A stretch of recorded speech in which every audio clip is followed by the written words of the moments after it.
haqla bağlanıbdır yol. Məscid səni insanla doldur, get boşluq qalmasın, bax sağ sol. Məscidin içi dolubdur, təravihin bərəkətidir bu. Uşaqlar qaçışıb durur, böyüklərdə namaz durur. Allahu Ekber.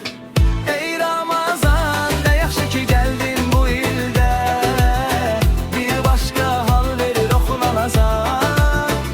Ne yaxşı ki səni yaşadım bir ildə. Ey Ramazan, ne yaxşı ki gəldin bu ildə.